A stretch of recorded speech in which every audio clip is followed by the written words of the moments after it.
اور ان کی پوری ٹیم کو مبارکباد پیش کرتا ہوں کہ انہوں نے تمام پارٹی کے لوگوں کے ساتھ مل کے جو یہ پروگرام کا انعقاد کیا، آپ مبارکباد کے مستحق ہیں.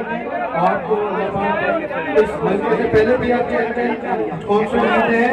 انشاءاللہ آپ نے سب سے محنت کر کے مفتہ اسماعیل صاحب کو بھاری ایک سرے سے جتوانا ہے اور انشاءاللہ جتوائیں گے. اور آپ نے صرف اس لیے نہیں جتوانا ہے کہ یہاں پر یہ 249 ہے، آپ اس حلقے سے 249 کی سیٹ جتواتے ہیں تو یہ پورا میسیج سلسلہ تک جائے گا کہ میاں محمد نواز شریف کا بیانیہ کو دوام ہو گیا، عروج ہو گیا. وہ 249 کی عوام پہ فرض ہے، آپ پہ فرض ہے.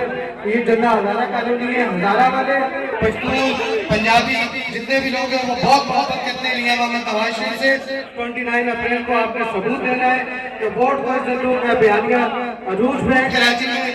وہ جو روشنی کی کریں 49 سے آپ اسماعیل صاحب کو جتوا کے روشن کریں گے، وہ پورے سندھ میں جائے گی، پورے کراچی میں جائے گی، حیدرآباد میں جائے گی.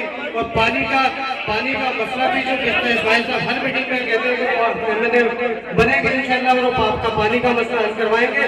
نہ صرف پانی کا مسئلہ، بدامنی کا مسئلہ، امن کا مسئلہ، بے روزگاری کا مسئلہ، مہنگائی کا مسئلہ 249 سے انشاءاللہ پورے سندھ میں شروع ہوگا، اس کا خاتمہ ہوگا. اللہ پاک میرا آپ کا حامی و ناصر ہو. جیت مفتہ اسماعیل کی ہو 29 اپریل کو. اور قائد